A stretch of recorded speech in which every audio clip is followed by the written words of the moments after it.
Hola, ¿qué tal? Bienvenidos y bienvenidas a una emisión más de Perspectiva. Soy Jonathan Lomelí y los invito a que me acompañen este día a platicar con Carlos Gutiérrez Medrano. Él es un director y productor con amplia experiencia en animación digital y efectos visuales. Y es, además, quien lidera el Laboratorio de Inteligencia Artificial recién creado del Sistema Universitario de Radio, Televisión y Cinematografía de la UDG. Esta iniciativa interesante en torno a una de las tecnologías que probablemente van a cambiar o ya están cambiando la historia en este momento. Comenzamos Perspectivas.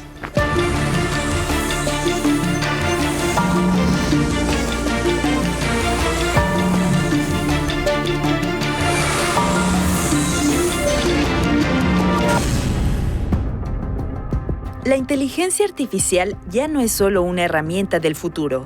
Es una realidad que está transformando la manera en que se crea contenido audiovisual. Desde algoritmos que generan imágenes y efectos especiales, hasta sistemas capaces de escribir guiones. La IA está redefiniendo los procesos de producción. Pero este avance también plantea preguntas urgentes. ¿Cómo regular su uso? ¿Quién debe establecer las reglas? ¿Qué riesgos existen cuando pocas empresas controlan su desarrollo? Para analizar estos desafíos y conocer los objetivos del recién creado Laboratorio de Inteligencia Artificial de la UDG, hoy nos acompaña Carlos Gutiérrez Medrano, productor, director y pionero en la industria de la animación en Jalisco. Ha sido una figura clave en el impulso de nuevas tecnologías aplicadas al cine y los medios digitales. Un diálogo sobre el presente y el futuro de la inteligencia artificial en la producción audiovisual. Bienvenidos a Perspectivas. ¿Qué tal? Bienvenidos y bienvenidas a Perspectivas y gracias, Carlos, por acompañarme. Un placer, Jonathan. Muy buenos días. Oye, algo que creo que faltó en la cápsula mencionar es que viene en tu currículum y es reciente, es que tú eres Chief IA Officer, ¿no? Que se entiende un certificado que emite el Silicon Valley Certification Hub. Sí. ¿Qué significa eso o en qué te certificaste? Básicamente, un tema es toda la parte tecnológica, los algoritmos, las tarjetas gráficas y demás, pero no hay que pasar por alto todo el tema de regulación, gobernanza, ética, y para eso se han estado construyendo marcos regulatorios para que las compañías generen una visión estratégica de acuerdo a su análisis anual o a lo que vayan a hacer y cómo van a implementar la inteligencia artificial de manera ética, responsable, con transparencia. Entonces está creando este nuevo perfil que son los Chief AI Officers que trabajan de la mano con el CEO, trabajan de la mano con el CTO para, de acuerdo a la estrategia y la planeación de la empresa, se pueda implementar de una manera controlada, transparente, ética, responsable dentro de las organizaciones. Esa es la función del Chief AI Officer. Que de hecho es uno de los, es el tema por el cual estamos aquí. Vamos a hablar del Laboratorio de Inteligencia Artificial de la UDG, pero antes me gustaría un poco poner en contexto a nuestra audiencia, Carlos. Y en noviembre de 2022, si no recuerdo mal, se lanzó ChatGPT, más o menos. Hubo un modelo, el GPT público, como tal, ¿no? Sí, de manera pública, ¿no? Sí. ¿No? Hubo un lanzamiento soft de los GPTs donde podías ya en la página de OpenAI empezar a preguntarle, pero como ChatGPT es correcto. Es cuando más o menos empieza a divulgarse, ¿no? Yo quisiera un poco, Carlos, que trataras de explicarme de la manera, más didáctica o si tuvieras alguna alegoría, alguna metáfora. A veces yo estoy en las reuniones y me faltan como elementos o conocimiento para decirles. Porque hay siempre dos tipos de posturas, ¿no? Una es, mira, sí, qué interesante y qué sorprendente, ¿no? Y hay otros que estamos asombrados. ¿Qué significa este cambio en los últimos 2 años, Carlos? Es decir, ¿cómo podemos dimensionar o aquilatar lo que está pasando en estos últimos 2 años? Que yo, un poco como ejemplo, yo he cambiado mi forma de trabajo, Carlos, ¿no? A partir de la inteligencia artificial en los últimos 2 meses, como no la había cambiado en los últimos 15 años. Sí, de acuerdo. Bueno, es que siempre la tendencia es irse a muy técnico porque el hito que mencionas tiene que ver con la llegada de los Transformers. No me voy a ir por ese camino porque la idea y parte del propósito de Chief AI Officer es la alfabetización. O sea, ¿qué significa esto? Bueno, de manera transparente, congruente, hay un concepto de explicabilidad que tiene que ser sencillo de entender. Yo resumo la inteligencia artificial o lo que está sucediendo ahora en tres grandes hitos. Uno es la inteligencia artificial como tal, que no es una sola.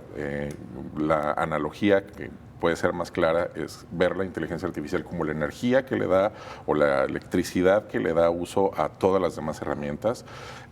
Está fundamentada en algo que se llama Machine Learning y recientemente Deep Learning. El Machine Learning es una manera como las computadoras aprenden a fuerza de prueba y error.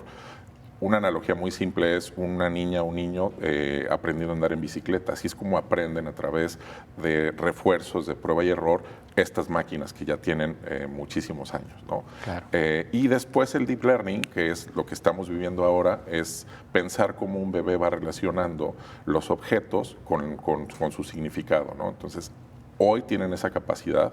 Surgió a través de un proceso de estar etiquetando y diciéndole a las herramientas y al software y a los algoritmos, este es un gato o esta es una pieza de gato, y empezar a hacer lo que entendiera que finalmente esa imagen era un gato, ¿no?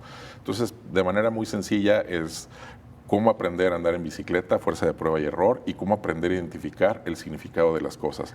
Sencillamente eso es lo que hacen estas tecnologías. Oye, Carlos, ¿y cuál es, o sea, qué fue lo que pasó? ¿Por qué esto no lo tenemos hace 5 años, ¿no? Que, por ejemplo, ya teníamos internet, ya teníamos computadoras muy buenas, ya teníamos todo. Bueno, las redes neuronales que hoy conocemos surgen en los 50. De hecho, ya era tecnología que usábamos, que no estábamos terminando de aplicar. Por ponerte un ejemplo, la primer neurona se le conoce como perceptrón. Ajá. Y este perceptrón lo podemos ver en, por ejemplo, el spam de los correos, ¿no?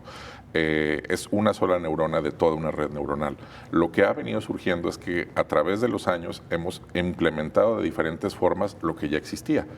Para darte este ejemplo con el perceptrón, el correo spam, se genera una serie de inputs, se hace una ponderación, se hace una suma y el resultado es este correo, es spam. Si es de un príncipe africano que te va a regalar dinero, que acabas de ganar una lotería, bueno, hace toda esa suma y dice, no, esto es spam. Eso es una neurona de una red neuronal como la estamos utilizando ahora. Tiene que ver el poder de cómputo, definitivamente el cómputo paralelo con los GPUs, tiene que ver con la implementación de algoritmos y lo que te mencionaba de la llegada de los transformers, ¿no? Que es un tipo de procesamiento algorítmico, ¿no? Claro, que es mucho más poderoso, supongo. Y es la forma de, ¿no? Y constantemente está surgiendo, como tu audiencia lo ha de haber escuchado, que es un hype impresionante, es la manera como ahora la compañía china DeepSeek está viendo de otra manera la forma de procesar la información. Entonces, todos los días están surgiendo nuevas herramientas, nuevas maneras de ver las cosas y nuevas maneras de procesarlo, ¿no? Claro. Oye, Carlos, estaba yo presente en el aniversario 14 de Canal 44, allí en la sala de cine de la Cineteca, y cuando hiciste tu intervención hubo una frase que cuando la dijiste a mí, yo dije, tengo que entrevistar a Carlos, ¿no? y quiero que me lo expliques y se lo expliques un poco a la audiencia por qué es importante, ¿no? Dijiste algo así como que más que en la parte tecnológica, el reto está en la gobernanza de esta tecnología. Correcto. La tecnología es infinitamente poderosa y vamos a ir viendo cómo los seres humanos le vamos a empezar a delegar tareas. Y esto viene en este año es el año de los agentes, que son sistemas autónomos que van a empezar a operar o tomar decisiones con tu autorización. Hoy en día la tecnología es reactiva, tú le preguntas a ChatGPT, te regresa una respuesta, tú puedes entrenar o hacer un fine tuning de lo que quieres orientar. Pero en este año se van a empezar a desplegar sistemas autónomos, ¿no? ¿Puedes ponerme un ejemplo de lo que hará un agente, que sería el siguiente paso de la inteligencia artificial? Prácticamente cualquier cosa. En las empresas se va a poder automatizar al grado de que tu facturación, digamos, un ticket, se va a registrar en una base de datos. Esa base de datos va a tomar la información la gente, te va a informar a tu WhatsApp, oye, vamos así, se nos está acabando tal insumo, lo va a poder pedir, va a poder hacer una llamada telefónica al proveedor con una voz natural y le va a decir necesito 3 kilos de jitomate. Obviamente la persona del otro lado no se va a dar cuenta que es un agente o que es un sistema de inteligencia artificial y se va a empezar a regular de manera autónoma, ¿no? Como ya sucede ahora, te da, en el caso de Gmail, te da opciones de respuestas de correo de manera automática, donde te dice, te escribieron este correo, te doy estas 2 alternativas, y cada vez lo vamos a ir viendo más. Cuando le empieces a ceder el control de tus dispositivos, tanto de tu computadora como de tu teléfono móvil, estos sistemas de manera autónoma te van a empezar a dar opciones o van a poder empezar a tomar decisiones. Y eso es lo que está ocurriendo. O sea, hoy. podría en un momento dado yo tener un agente y que me escriban y me digan, oye, no has mandado la columna, y diga, oye, no mandaste la columna, se te olvidó, y él escriba la columna y la mande. Sí, y como estos Digo, sistemas... es un extremo, ¿no? Pero fíjate que cuando empezamos a ver realmente la punta del iceberg, empiezan a surgir conceptos que te vuelan la mente. El de los agentes fue el año pasado, hoy que ya son una realidad, que ya los puedes programar de una manera muy sencilla. Ahora viene el concepto de enjambres. ¿Qué significa eso? Que no vas a tener uno, vas a tener miles que pueden estar operando diferentes tareas. Y tú puedes simplificarlo para decir, ¿sabes qué? Quiero que del medidor de la luz me digas en el año cómo ahorrar energía, y tu objetivo va a ser ese. Y me vas a tener que advertir y cada que empecemos a automatizar, que este es el punto, lo mencionabas, ¿por qué hasta ahora? Está avanzando tan rápido porque ya hay una base instalada, o sea, ya tenemos dispositivos móviles, ya pasamos por la revolución del Internet de las Cosas o el IoT con sensores y demás. Ahora, esta tecnología, digamos, dispositivos como Alexa, que compraron ya un modelo de inteligencia artificial, los dispositivos ya están, la tecnología ya está. Lo que va a cambiar es la inteligencia del sistema. Va a ser el mismo aparato, pero ahora va a tener mucho más capacidad, mucho más inteligencia, va a hablar más fluido, ¿no? Oye, perdón, te interrumpí, ahorita continúas y retomas esta idea de por qué es importante la gobernanza, pero antes también sigo sin cerrar el paréntesis, una disculpa a la audiencia, pero oye, tú este planteamiento que haces, ¿no? De que ahora ya con los agentes vas a poder como tener este tipo de actividades. Espérame, se me fue. No, no te preocupes, no te preocupes. Se me fue la... No, que básicamente lo que son es un reflejo del avance tecnológico sumado al proceso de automatización. Sí, ya. Ahora, con todo esto que me explicas, esta era la pregunta que se me ha habido, que creo que es importante. ¿Es exagerado o exageré en la presentación a la audiencia? Y si es así, le pido una disculpa al decir que esto en realidad es como un cambio de época, es decir, es como una revolución industrial 2.0 que no tiene precedentes, ¿o exagero? No, para nada, al contrario. De hecho, creo que parte de lo importante es poner en la mesa esta discusión, porque no estamos preparados, ni los gobiernos, ni la sociedad civil, ni las empresas, para el cambio tecnológico que está sucediendo. Cuando menciono que la tecnología no es un problema es porque no lo es, va 10 pasos adelante de nosotros. Lo que nosotros tenemos que hacer es alcanzarla y entender cómo funciona, y es parte de este proceso de alfabetización en todas las instancias, entender cómo funciona, porque lo más sencillo es decir, está copiando la inteligencia artificial, no se puede registrar porque viola los derechos de autor, están haciendo trampa a los estudiantes al usar la tecnología. Creo que es nuestra responsabilidad, y por eso la universidad lanzó una guía de ética de uso responsable en procesos académicos. Lo más importante es entrar, porque si nos quedamos fuera vamos a perder competitividad totalmente. Oye, retomando esa idea y el hilo, entonces, digamos, la gobernanza, ¿en qué aspectos? ¿Podrías como simplificarme o decirme en qué aspectos la gobernanza debe poner atención a esta tecnología? Dentro de una organización alguien tiene que entender que todo lo que sucede con la inteligencia artificial, alguien es responsable. Se siguen los procesos convencionales y debe de haber un comité de vigilancia sobre el uso responsable de inteligencia artificial dentro de todas las organizaciones. ¿Para qué funciona esto? Para entender cómo las empresas o las universidades están priorizando el uso cómo, dónde, por qué y con toda la transparencia y uso ético.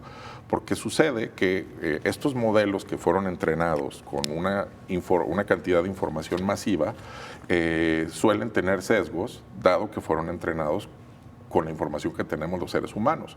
Entonces, si tú a la base de datos la alimentas con, bueno, ellos son mexicanos, bueno, pues de entrada va a estar sesgado a que los mexicanos, en la mayoría de las fotos, podemos tener cierto color de piel.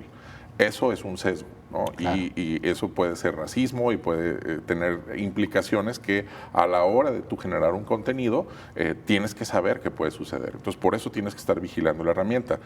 Hay dos formas de utilizar la inteligencia artificial en este momento, de manera privada a través de las plataformas como es ChatGPT o de manera open source. En el caso de las herramientas que son ChatGPT y demás, tienen sus propios filtros. O sea, tú no puedes decirle ChatGPT, dime cómo hacer una bomba, no te lo va a decir, te va a decir, esto que me estás pidiendo no es correcto. Pero también hay herramientas que se pueden instalar de manera local, que no tienen necesariamente esos filtros. Entonces, dentro de tu organización, tú debes de saber qué estás usando, ¿no? Y si estás utilizando ChatGPT, tienes que saber cómo se está utilizando, tienes que declarar qué parte está hecha con inteligencia artificial y qué parte no. Hacia adentro de la organización y desde luego hacia afuera de la organización. Oye, digamos, esto hablando de una organización, y me parece excelente que sea a la universidad, porque digamos, si no son las universidades quienes, ¿no?, van a hacer y a plantear un uso ético de estas tecnologías, pero entonces, ¿quién debe establecer esas reglas de cómo usar la inteligencia artificial? Pues no nada más en un laboratorio en una universidad, sino en una empresa, en casa, en la escuela. Lo que debería estar sucediendo, que el Senado está realizando en nuestro país diferentes pláticas para buscar una regulación, debería de existir lo que conocemos como triple hélice o cuádruple hélice. La sociedad civil tiene que estar involucrada porque debe de saber el riesgo potencial o las implicaciones que tienen estas tecnologías. Hablemos de los riesgos rápidamente, sí, ¿no? En 10 segundos de voz, en un mensaje de WhatsApp que tú envíes, se puede clonar tu voz, se puede clonar tu imagen con una sola fotografía.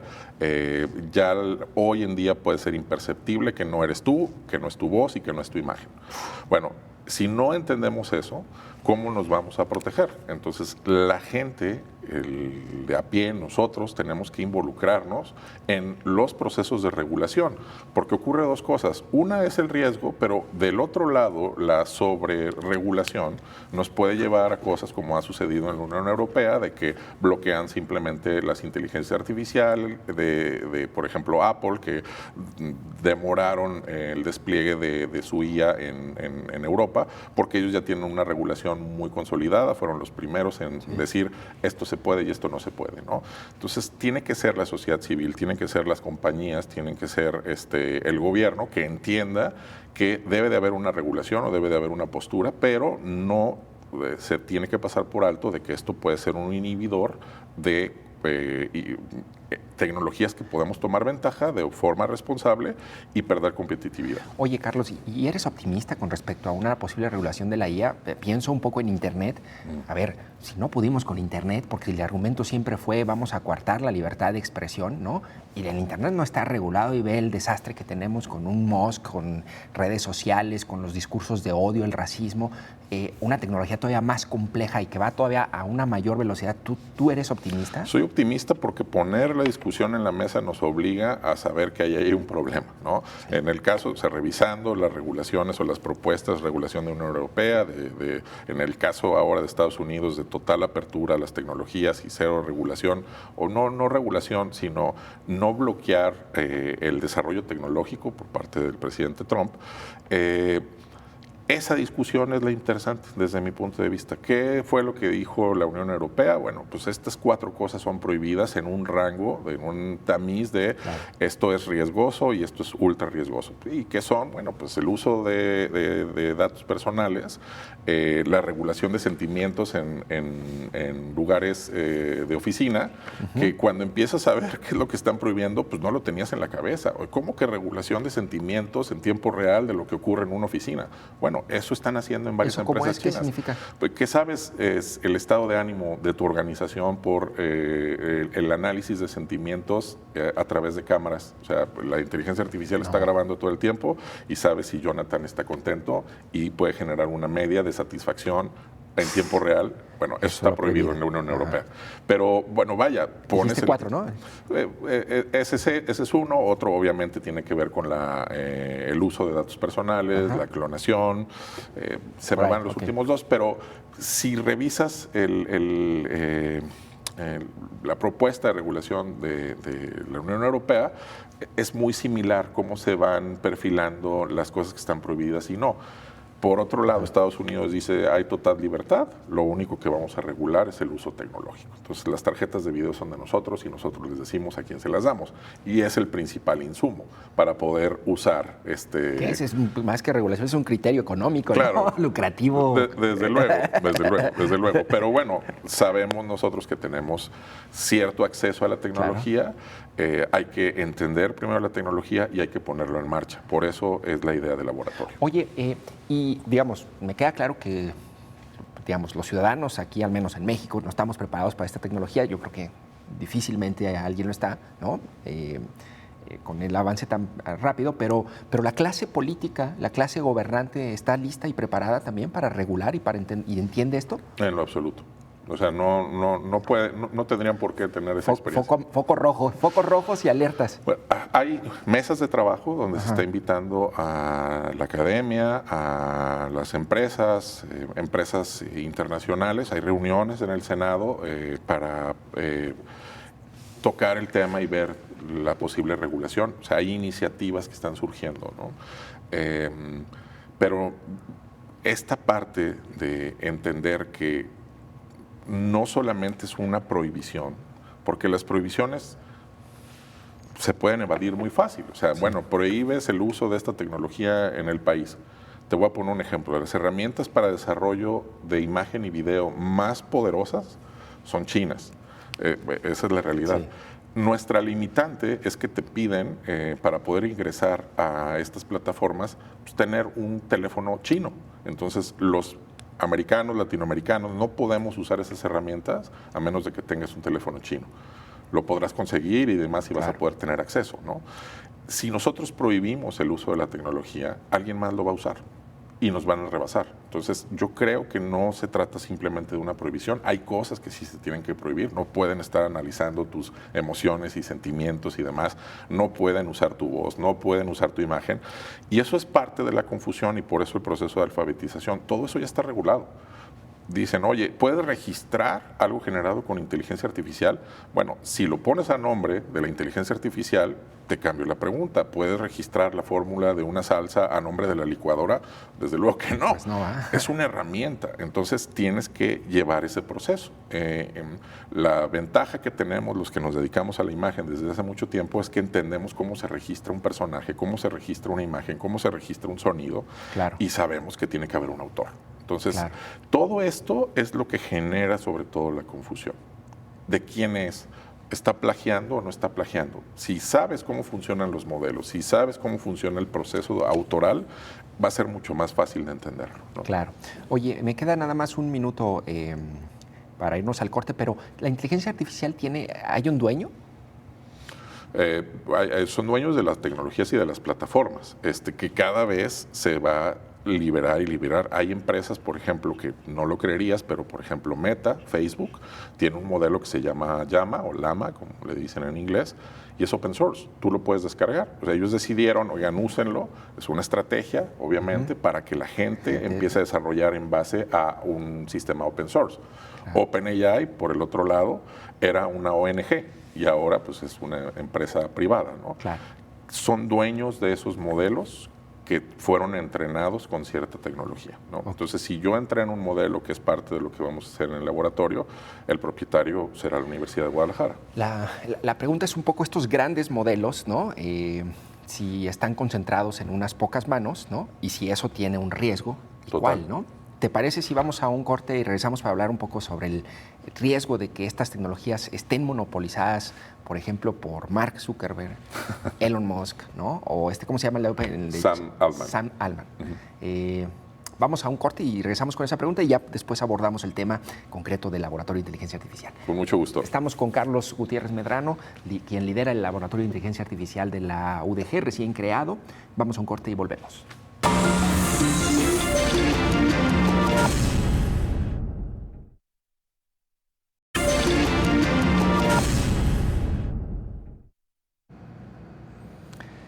¿Qué tal? Gracias por seguir con nosotros. Estamos platicando con Carlos Gutiérrez Medrano. Él es quien responsable del Laboratorio de Inteligencia Artificial de la Universidad de Guadalajara.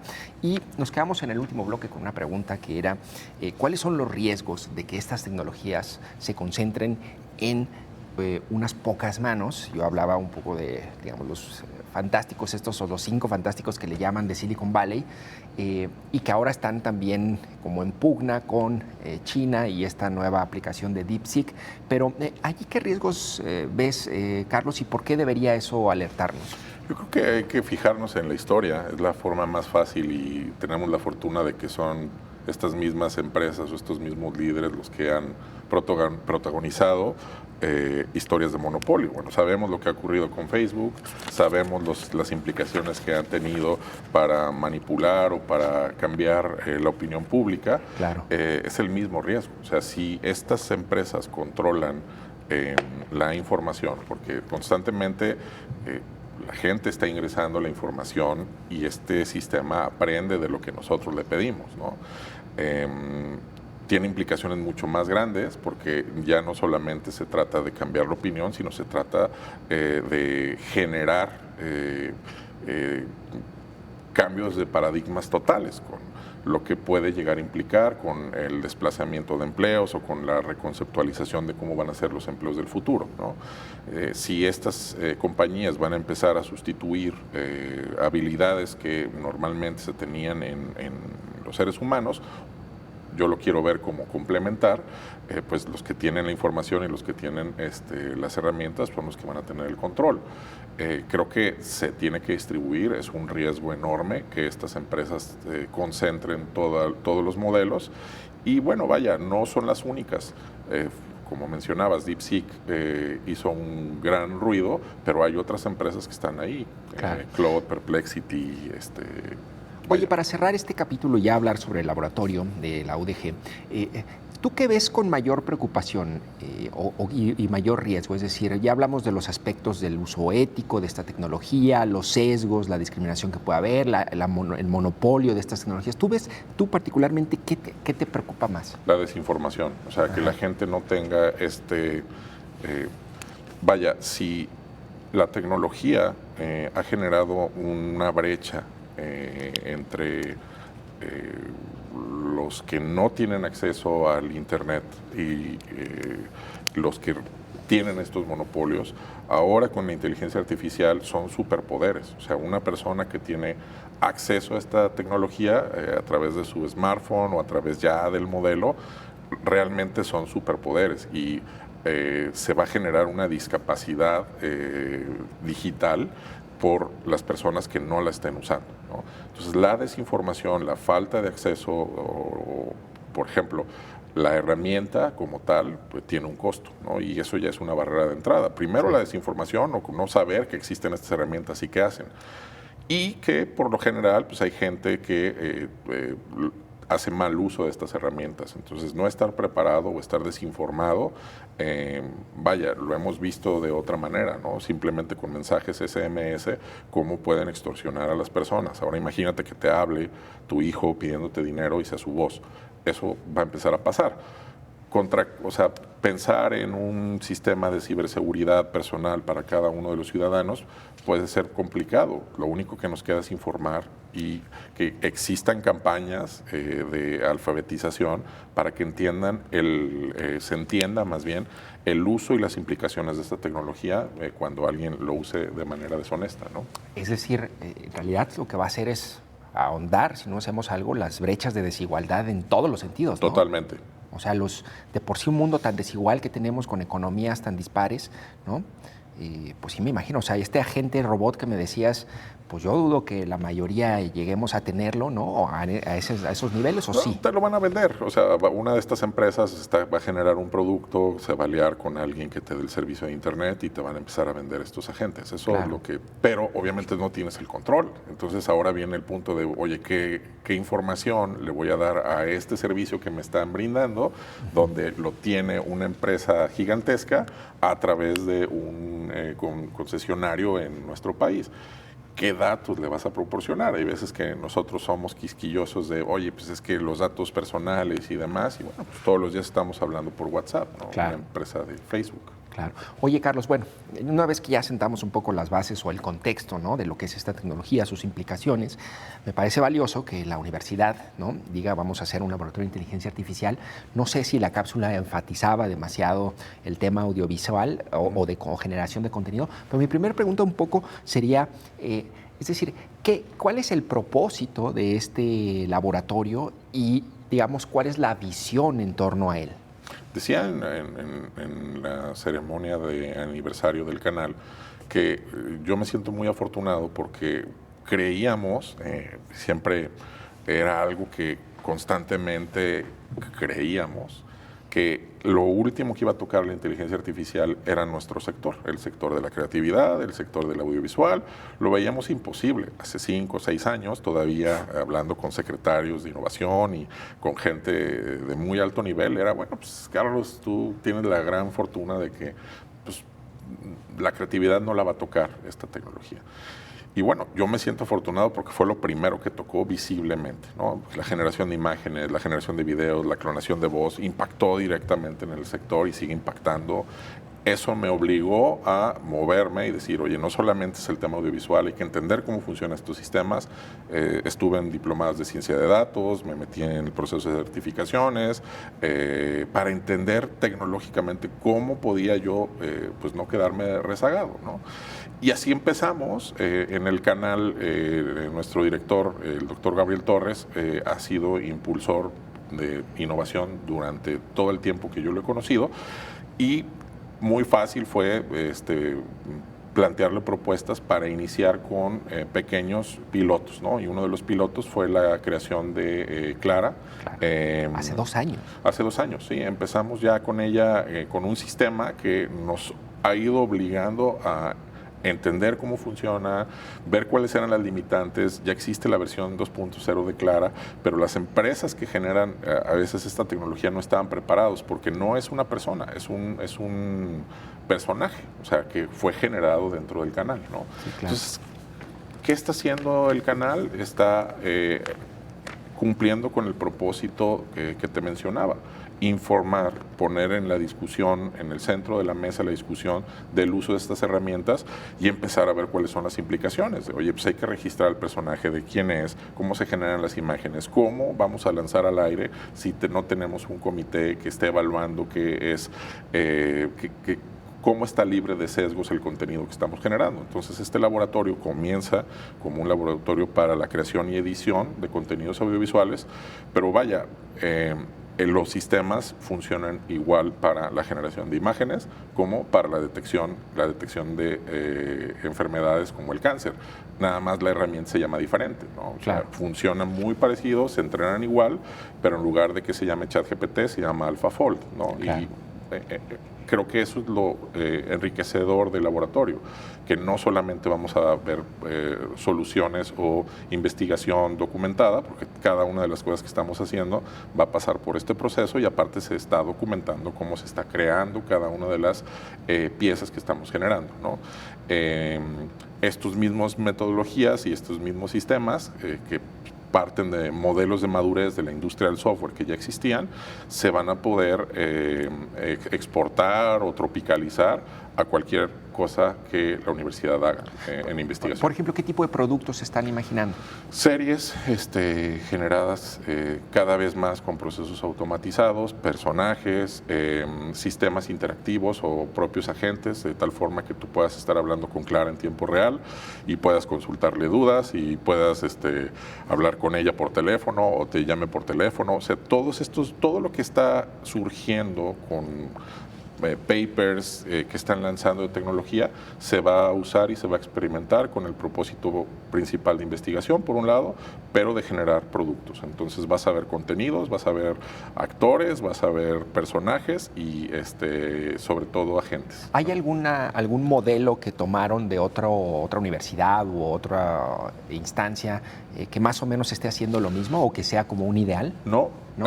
O sea, hay universidades, y desde luego MIT, claro, Harvard y demás, que tienen, por ejemplo, el Media Lab, ¿no? El Media Lab del MIT podría ser muy similar, nada más que obviamente pues ya el Media Lab tiene más de 20 años, ¿no? Sí, claro. Si lo quisiera emparejar, podría ser el Media Lab del MIT. Sí. Oye, hay una preocupación, por ejemplo, en esta área muy particular, de que la inteligencia artificial puede llegar a suplir, ¿no?, a personas, puede llegar a suplir incluso procesos creativos o incluso sustituir ya completamente, ¿no? Pero, o sea, ¿hasta qué punto la inteligencia artificial puede llegar a eso o realmente es una herramienta que potencia, ¿no? ¿Cómo equilibras eso? Es que depende del uso. O sea, volvamos a ver a la inteligencia artificial como una herramienta. Y es una herramienta. Nada más que esta herramienta puede ser automática o puedes cederle esa autonomía, ¿no? Dependiendo del tipo de perfil de la especialidad o de la labor que se haga, pues va a haber oficios que van a tener una tendencia a ser más fácil de sustituir que otros, ¿no? Claro. Evidentemente, todo lo que tenga que ver con cuestiones físicas, tendríamos que esperar a que la robótica entre, ¿no? Sí. Pero decía uno de los ejecutivos de Google que los últimos empleos en desaparecer va a ser el de los peluqueros, ¿no? Entonces, con esto lo que te quiero decir es que sí hay un riesgo, pero vuelvo al punto.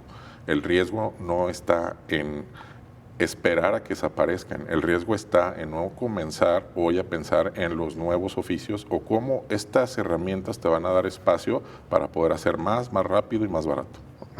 Oye, y a ver, ponme un ejemplo, 1 o 2 ejemplos de dilema ético en la generación de este tipo de contenidos, por ejemplo, de una serie, de un podcast, en donde tú debes decir, a ver, aquí hay que pensarlo 2 veces. Son varios, en cada momento es de quién es el contenido, si fue totalmente generado por la inteligencia artificial. Depende, o sea, si tú, pensemos en el caso de un programa de radio, ¿no? Bueno, alguien tuvo que haber tenido la idea. No, la tuvo la inteligencia artificial y me lo dijo. Bueno, pues desde ahí tienes que ser ético y decir, fue una idea que surgió de ChatGPT. ¿Cómo sucede cuando tú te encuentras un artículo en internet y dices, oye, qué buena idea? Oye, pero espérame, hay que pasar por un proceso de clearance para que, o sea, ¿eso de quién es? Es de alguien, ¿no? Porque después puedes hacer el programa de televisión y te pueden llegar a demandar porque lo tomaste del libro de un autor súper famoso, ¿no? En el caso de la inteligencia artificial hay términos y condiciones que te dicen las marcas o los fabricantes, donde te dicen si pagas esta licencia es tuyo, si no pagas esta licencia es mío, ¿no? Claro. Entonces tú tienes que ser transparente en ese sentido. Cuando comienzas con ese proceso de transparencia, te vas a dar cuenta que cuando lo sigues, la idea es tuya. ¿Por qué? Porque no se le está ocurriendo a ChatGPT. Tú le estás diciendo, necesito un programa de radio, de innovación, que va a durar tanto. Como tú preguntas, es la manera que tú vas a tener para ir defendiendo ese proceso de creación como autor. Claro. Entonces, mi sugerencia es que piensen cuál es la manera tradicional. Cuando nosotros hacemos películas de animación, hay una conceptualización del personaje. Esa conceptualización arquetípica se puede registrar antes de entrar a cualquier inteligencia artificial. Entonces tú puedes llegar a decir, quiero hacer un programa de radio de innovación, va a durar tanto y voy a entrevistar a tantas personas. Registra eso. Después usa las herramientas y empiezas a crecer el producto. Oye, tengo una duda. Hace poco estaba en una reunión y una de las discusiones fue, o al menos que yo planteaba como una duda es, no sé si esta pregunta es parte de mi deformación en filosofía y letras, pero está media enfumada, pero a ver, no sé si me explico, pero la inteligencia artificial, decía un amigo que es ingeniero que estaba allí, decía, en realidad no tiene nada inteligente, entre comillas, dice, porque en realidad es pura estadística, es decir, es un montón de información y probabilística, ¿no? Y establece el resultado más correcto, ¿no? Y yo me preguntaba, ¿la inteligencia artificial puede generar una nueva idea auténticamente? Es decir, si yo quiero abordar, por ejemplo, el problema, no sé, de ahorita que está la crisis de las ciencias sociales y humanidades, ¿no? A nivel global. Es decir, la inteligencia artificial es capaz de darme nuevas ideas o nuevas perspectivas, de pensar fuera de la caja, o únicamente lo que hace es, con todas las probabilidades, todo lo que ya hemos pensado y dicho al respecto, me ofrece ese resultado y por lo tanto la primera opción, ¿no? Sería algo increíble. La segunda en realidad es mantenerte dentro de un campo de visión y no salir de allí. No sé si me explico. Totalmente, y la respuesta es sí te puede dar ideas originales. Vaya, si nos vamos a los temas filosóficos, ya todo está inventado. Sí, claro. La diferencia es tu punto de vista o desde qué ángulo lo estás planteando, ¿no? No concuerdo con tu amigo ingeniero y tengo muchos amigos ingenieros. No solamente es estadística, está el procesamiento del lenguaje natural que tiene que entender de una forma. O sea, hay una serie de herramientas que conectadas no necesariamente es solamente estadística. Si hablamos de ciencia de datos, pues desde luego, pues las regresiones lineales y la clusterización de los datos, pues evidentemente es parte del sistema, ¿no?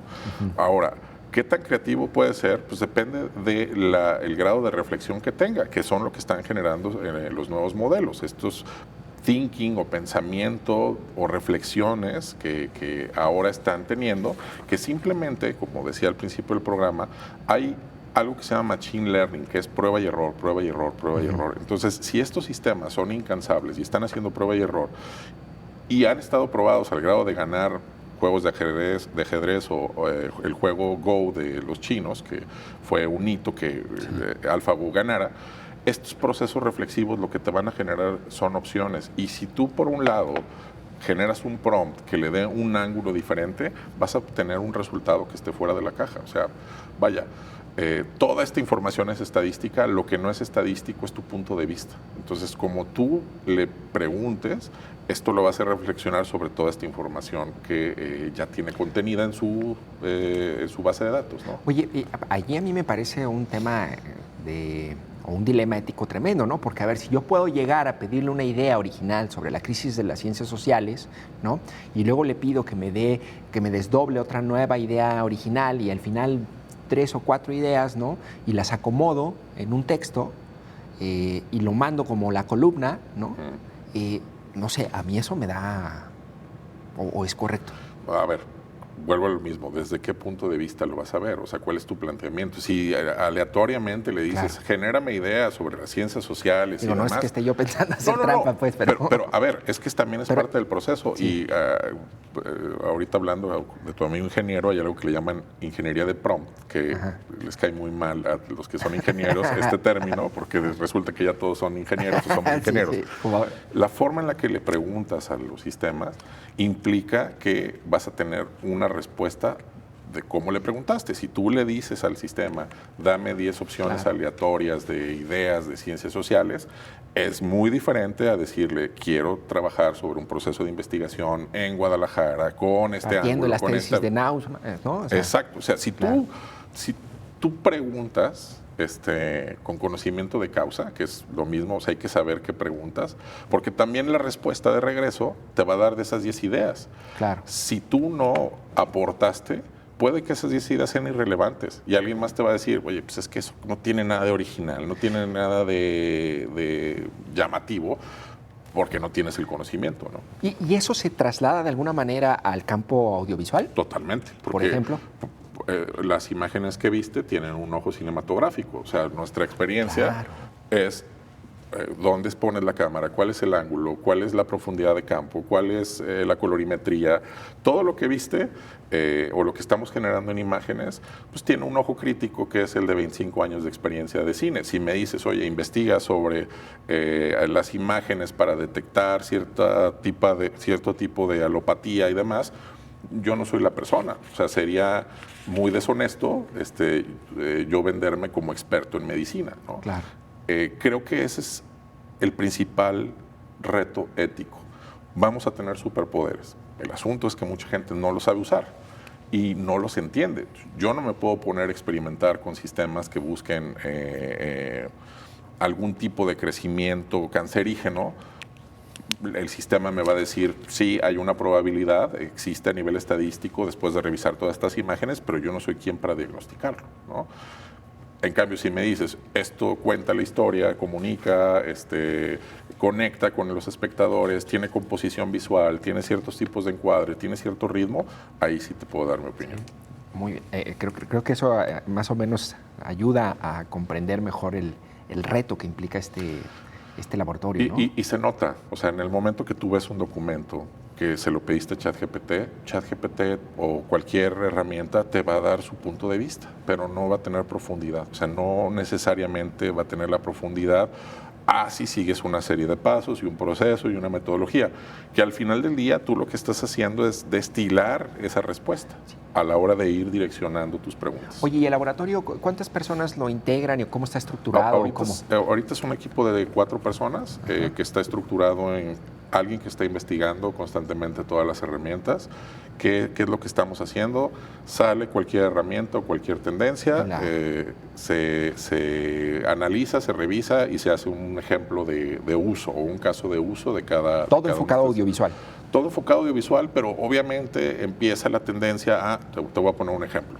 La tendencia de los agentes es que tengan llamadas generadas de manera autónoma, ¿no? Entonces nosotros oye, ¿qué pasaría si el protagonista de este episodio te llama por teléfono cuando estás viendo el episodio? Bueno, probemos eso. Entonces imagínate, estás viendo una película y Luke Skywalker se detiene, voltea a la pantalla, te llama y suena tu teléfono. Eso se puede hacer hoy. No. Y es la voz de Luke Skywalker. Es las implicaciones de lo que va a suceder en el desarrollo de contenidos en el futuro cercano. Tú vas a hablar con Luke Skywalker y va a tener implicaciones porque lo que tú le digas puede cambiar la historia o puede cambiar la trama. Entonces ahorita lo que estamos haciendo es eso, estamos dándole más salidas a Clara. Clara ya va a poder hablar por teléfono, vas a poder interactuar a través de un chat con ella y este proceso de investigación es usando herramientas para generar agentes, ¿no? Claro. Hay una persona de R&D, que es Research and Development, hay un líder de los proyectos, que es un productor convencional que está generando contenidos y va a tener objetivos muy claros dependiendo del tipo de contenidos que se generen en el canal. Y hay 2 chicos, uno que se está encargando de imagen y sonido y otro que se está encargando de video. Oye, ¿y hay perfiles formados suficientemente para poder atender estos nuevos desafíos? Fíjate que es muy curioso. La gente que está acostumbrada a los métodos tradicionales no necesariamente es lo suficientemente receptiva, pero hay otro perfil que es más tecnológico, de ingenieros y programadores y demás, que están muy involucrados y están siempre muy emocionados porque ya tienen estos superpoderes de generación de contenido, ¿no? Entonces se están formando estos perfiles y es parte también del propósito del laboratorio empezar a decirles, oigan, puede ser por aquí, puede ser por acá, sí necesitamos cineastas, necesitamos que tengan las bases, porque los ingenieros no necesariamente tienen la sofisticación en el gusto que tienen los... Entonces es una combinación muy interesante, pero hoy sobre todo es gente más pegada a la tecnología la que tiene dominio de estas herramientas. Pues muy interesante, Carlos. Yo creo que valdrá la pena, como esto avanza muy rápido, yo creo que en unas 5 horas volver a entrevistarnos para ver cuál es el estatus de la entrevista. Y si no te da tiempo, con mucho gusto te podemos clonar. No, claro, si no da tiempo, mandas a tu agente. Fíjate que, mira, para que veas qué tan rápido va esta tecnología, pero mi primera pregunta era hacia dónde iba esta tecnología y fue con lo que prácticamente tuvimos que empezar la conversación. Entonces, correcto, hasta en eso nos rebasó la tecnología. Muy interesante, vamos a seguir pendientes del laboratorio y del trabajo que estén haciendo. Me parece valioso que sea la universidad que plantee este desafío tecnológico desde un marco ético, ¿no? Y un uso racional, ¿no? Y sobre todo pensando en las consecuencias que puede tener, ¿no? Claro. Para digamos, que evitar consecuencias nocivas, ¿no? Totalmente de acuerdo. Sí, yo a lo que los animo es a que usen la tecnología, pregunten cómo está funcionando. Hay un montón de alternativas de empresas que lo están tercerizando, o sea, toman el modelo y generan aplicaciones para el teléfono. Último, un tip para la audiencia, me quedan unos segundos, pero ¿en dónde te informas? ¿Dónde puedo estar yo como informándome de tecnologías, ver cuál sale, cómo funcionan? Hay una serie de influencers ahora que han surgido, sobre todo españoles, en el lado de imagen, pero también en el lado de ciencia. Particularmente yo sigo a un chico que se llama Carlos Santana, como nuestro... ¿En dónde? ¿En YouTube? O en YouTube, sí. Carlos Santana es un español que tiene un perfil doctoral de investigación, pero está muy metido en todas las semanas en darte un reporte de lo que está funcionando, no está funcionando, las pruebas, las herramientas. Y hay otro que se llama John Hernández, sin H, es Jon Hernández, y ellos te están dando tips de las herramientas que están saliendo, las prueban, las usan, hacen ejemplos. Y hay un montón de influencers que te están mostrando las capacidades de las nuevas herramientas. Bueno, sí, yo también soy estudiante de YouTube, de inteligencia artificial. Correcto, también. sí. Te agradezco mucho, Carlos. Al contrario, un placer, muchas gracias. Gracias. Carlos Gutiérrez Medrano, líder del Laboratorio de Inteligencia Artificial de la Universidad de Guadalajara. Gracias por haberme acompañado. Nos vemos y nos sintonizamos en la próxima emisión.